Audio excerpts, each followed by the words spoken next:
आप किस चीज़ की तैयारी करो, क्या नाम है आपका? सर इंद्रेश नाम है मेरा सर। मैं स्टेट गवर्नमेंट के यूपीपीसीएस की तैयारी कर रहा हूँ। इस बार जो पेपर आरओ का लीक हुआ था वो पेपर मैंने भी दिया था।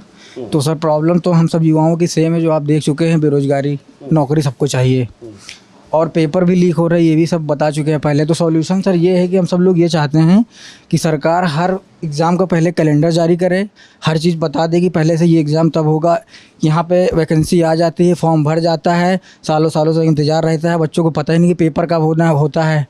उसके बाद ये वैकेंसी अभी आई है जूनियर असिस्टेंट की, अब इसका एग्ज़ाम होना है। अब बच्चे को पता ही नहीं कब एग्ज़ाम होगा, कब रिजल्ट आएगा। अभी उसी की एक टाइपिंग लगी है, वो भी नहीं पता है। 5-5 साल तक स्टेट बोर्ड का तो इतना बुरा हाल है, हमको समझ में नहीं आता। जैसे यूपीएससी करता है कि अपना कैलेंडर जारी कर देता है कि एग्ज़ाम और सारी चीज़ का शेड्यूल रहता है, उसी तरह इसमें कर दिया जाए। लेकिन 5-5 साल तक तैयारी चल रही है और सबसे ज़्यादा तो यूपी स्टेट बोर्ड का मतलब लगभग सभी स्टेट बोर्ड का ये हाल है। और पेपर लीक हो जाता है तो उसमें भी मामला 1-1 साल तक चलता है। तो हम चाहते हैं कि इसके लिए, पेपर लीक के लिए एक फास्ट ट्रैक कोर्ट बनाया जाए ताकि उसमें मामला जाए, जल्दी से डिसीजन है उसका, फिर से तत्काल एग्ज़ाम हो। अब आरओ का एग्ज़ाम हुआ रद्द, अब बताइए 6 महीने की डेट मिली है, 6 जुलाई के बाद होगा, वो भी कंफर्म नहीं कि होगा कि नहीं होगा। पुलिस का हमको ये नहीं समझ में, चुनाव हुए जा रहे हैं लगातार बट सिस्टमेटिक ढंग से और एग्ज़ाम नहीं हो रहा। अरे यूपीपी का पेपर लीक हुआ है तो आप 1 महीने के अंदर करवा लेते एग्ज़ाम, उसके बाद आरओ का करवा लेते। तो अभी तो यूपी में अब हो रहा है ना चुनाव, अभी तो बाहर हो रहा था, तो आप करवा लेते। मतलब रोजगार को सबसे आपने लास्ट में रखा हुआ है। चुनाव टाइम यही है, अगर चुनाव का रिजल्ट लीक कर दिया जाए कि भैया चलो ये कैंसिल कर दिया जाता है, तब तो तुरंत उस पर कार्रवाई हो जाएगी। लेकिन 6 महीना हो गया, ये बच्चे सारे बैठे हुए यूपी पे। ये कितने तो बेचारों के पास समय नहीं होता कि इतना लंबा हम तैयारी कर सकें, वो फिर कमाने बेचारे छोड़ करके चले जाते। छोड़ो नहीं हो पाएगा क्योंकि ये लोग क्लियर ही नहीं करते। मतलब एग्ज़ाम में गैप है और मतलब कि हम पर्चा लीक हो जाता है। और सबसे बड़ी एक तो वैकेंसी आती नहीं, और पेपर हमें ये नहीं समझ कौन लोग बनाते हैं कि भैया उसमें क्वेश्चन ही गलत कर देते हैं। बताइए लेखपाल में विवादित 3-4 क्वेश्चन कौन बनाता है, पेपर कैसे जांच होती है, हमको यही नहीं समझ। हमको दीजिए पेपर, हम लोग बनाए तो नहीं लीक होगा। आप तो पहले पास हो जाओ, आप पेपर बनाने वाला भाई तो सर वही तो, जब वो लोग काम नहीं करेंगे ढंग का तो हम कहेंगे भैया हम ही को रख लो 10,000 महीने पे, रोज बेरोजगार यही करें हम लोग। गलती हो जाए तो नौकरी से निकाल दीजिएगा, लेकिन कोई इनको पर कार्रवाई नहीं होती। ये बेचारे कोई अकाउंटेबिलिटी नहीं बेचारे। बताइए अब स्टेट बोर्ड क्या हाल है, कितनी वैकेंसी पेंडिंग पड़ी हैं। एक 5500 वैकेंसी आई है, उसका पता नहीं भैया 27 में ज्वाइनिंग होगी, परीक्षा कब होगी यही नहीं पता है। अगर पता चल जाए कोई बच्चा है कि चलो शायद एग्जाम के लिए 1 साल देते हैं, नहीं होगा तो हम कोई और अपना रोजगार देख लें। लेकिन बेचारा बच्चा इसलिए रहता है कि अब करा लो भैया, अब करा लो। रेलवे ग्रुप डी की वैकेंसी का नोटिफिकेशन 2019 में आया, परीक्षा उसकी कब हुई 2022-23 में जाकर, वो भी जब बिहार में प्रोटेस्ट हुआ, तोड़ फोड़ मच गया, तो परीक्षा सरकार ने सुना भैया करवा लो अब, और उसकी ज्वाइनिंग अभी तक चल रही है। उसके चक्कर में बेचारे सोचे कि चलो एक बार ट्राई कर लेते हैं, अगर हो जाता उसमें तो अपना कोई देख लेंगे प्राइवेट जॉब। तो इसलिए आता है, लोग कहते हैं सरकारी नौकरी अरे यार तुम वैकेंसी आप ठीक से निकालिए, जो काबिल होगा लेगा, नहीं होगा अपना काम देख लेगा।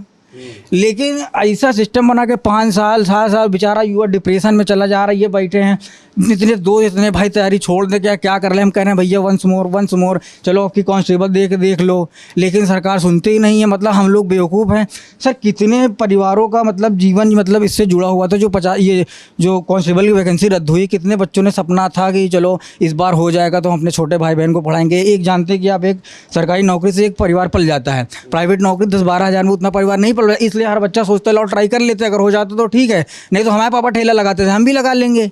लेकिन ये सरकार ये सबसे ज़्यादा रोजगार के मुद्दे पर, इसलिए हम लोग आक्रोश है। और मंदिर मस्जिद के नाम पे कब तक वोट दिया जाएगा? अब वो जनता समझ चुकी है, अब इतना वो नहीं रहेगा कि तुमको मंदिर के नाम पे वही देगा जो अनपढ़ होगा। वो मंदिर मस्जिद हम लोग को खाने के लिए नहीं देगा, हम लोग को रोजगार चाहिए।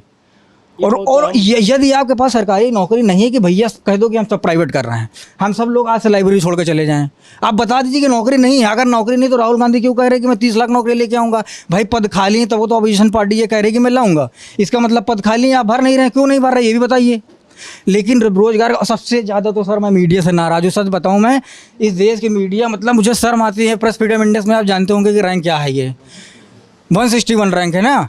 मतलब हमको इतनी बेशर्मी के साथ मीडिया, वो तो ये पेपर लीक मामला चला गया मीडिया में, जाकर के इस पर एक्शन हुआ नहीं। हमको नहीं लगता था पेपर रद्द होगा, क्योंकि भैया पता चल गया सबका। अब जान गई बीजेपी की यार अब तो सबको पता चल गया, रद्द करो नहीं तो दिक्कत हो जाएगी। समझ रहे हैं? तो मीडिया का तो इतना हाल हमको, ये मैं न्यूज़ चैनल खोलता हूँ मैं समझ नहीं, ये कॉमेडी चल रहा है कि सीरियस चल रहा। केजरीवाल क्या खा रहे हैं वो नज़र है, मणिपुर में किसने खाया, वो लद्दाख में प्रोटेस्ट चल रहा है उनको ये खबर नहीं है। नहीं बांगचुक बैठे हैं वहाँ। बांगचुक बैठे 21 दिन से बंदा बैठा हुआ है। आपने 6 शेड्यूल में उसको डालने की मांग की थी, उसको उस पर नहीं देख रहे हैं। और मोदी जी अब नहीं, इस बार नहीं गए प्रचार करने, वहाँ मणिपुर नहीं गए प्रचार करने, और कश्मीर में चुनाव ही नहीं लड़ रहा है, क्योंकि उनको पता है कि होना कुछ है ही नहीं है। तो भैया ऐसा है कि अब रोज़गार चाहिए युवाओं को, और दिक्कत बहुत ज़्यादा, युवा पूरा डिप्रेशन में, आक्रोश में है। इन सबकी भाषा अलग है, लेकिन बताने का तरीका अलग है, लेकिन भाव वही है। बेरोजगारी अपने चरम पे है, पकौड़ा हर व्यक्ति नहीं बेच सकता। यदि आप बोल दीजिए कि मैं सरकारी नौकरी नहीं दूंगा, मैं कल ही पकौड़े का ठेला लगा लूँ, पापा कह देंगे नौकरी आएगी नहीं, देख लीजिए मोदी जी बोल रहे हैं। और बता दीजिए कि भैया हम सब प्राइवेट कर रहे हैं। तो मोदी जी ने तो कहा ही था कि पकौड़ा भी एक रोजगार है। वो सुधीर चौधरी को इंटरव्यू में कहा। हाँ, वो स्क्रिप्टेड होता है, वो एक्टिंग होती है, वो इंटरव्यू नहीं होता है, वो पहले से पता होता है। हमको ये नहीं समझ में होता कि भैया इंटरव्यू के लिए आप रखिए बाकायदा उन लड़के को रखिए, वो पूछे क्वेश्चन, पता नहीं कैसा क्वेश्चन आप पूछते हैं, हमको ये नहीं समझ में आ रहा।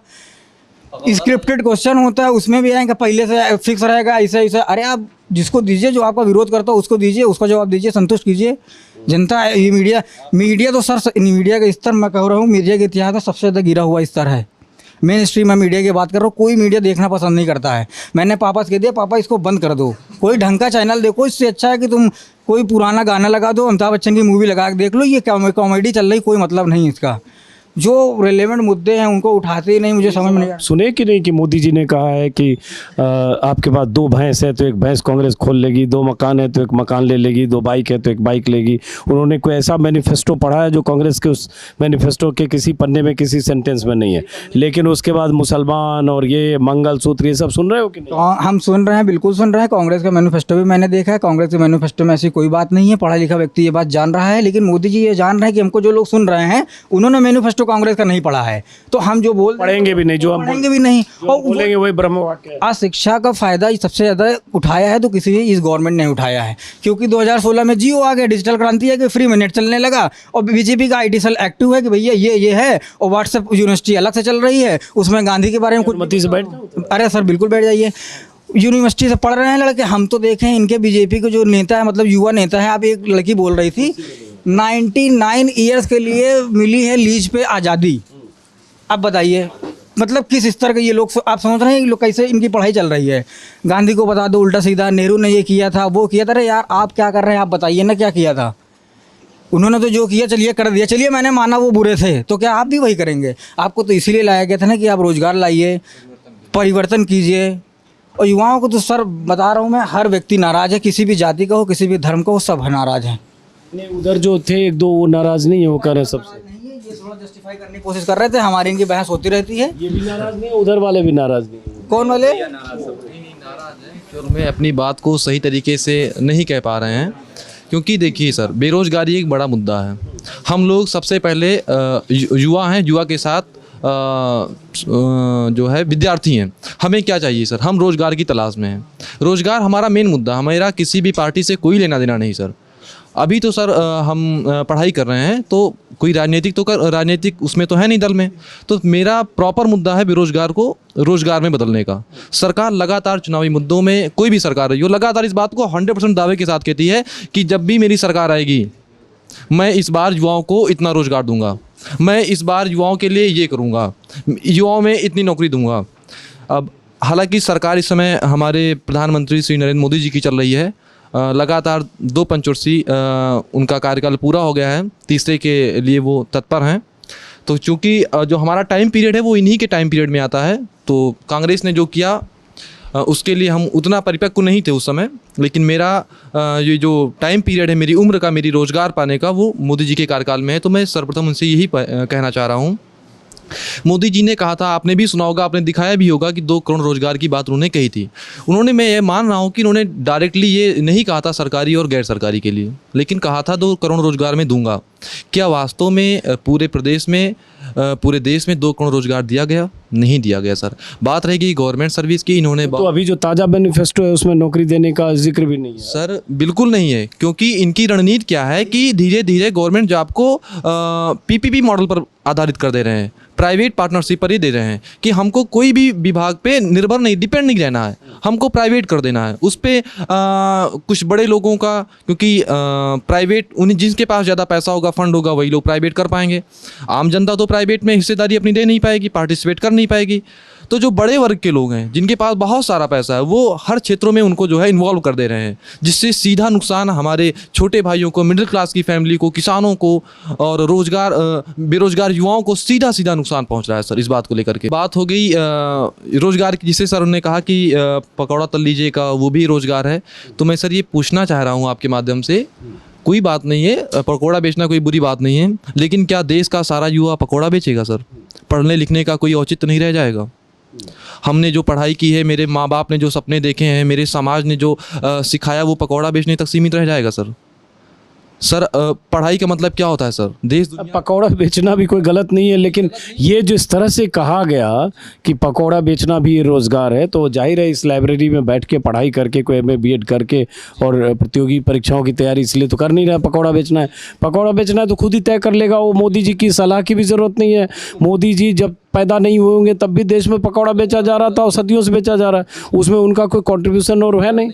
लेकिन ऐसा पकौड़ा उन्होंने बोल दिया जैसे उनके सलाह के बाद ही देश में पकौड़ा बनना शुरू हुआ, उसके पहले लोग पकौड़ा बनाना नहीं। पकौड़ा से एक क्वेश्चन और भी मैं पूछना चाह रहा हूँ, अगर देश का सारा युवा पकौड़ा ही बेचेगा तो खरीदेगा कौन?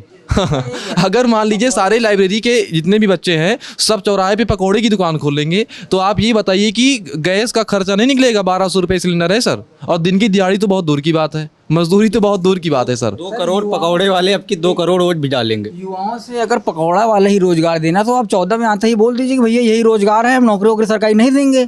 उस समय हम लोग का ट्रोल था, हम लोग अपना निकलते कोई और काम हम कर, इसमें कहे जाते, इसमें ना करते। हम लोग बता देते कि सर यही रोजगार करवाना है आपसे, इतना देर में बताया पकौड़ा बेचवा तो बहुत देर हो चुकी थी हम लोग को। अब इसमें आ गए हैं, इसमें फंस गए हैं हम लोग ट्रैप में।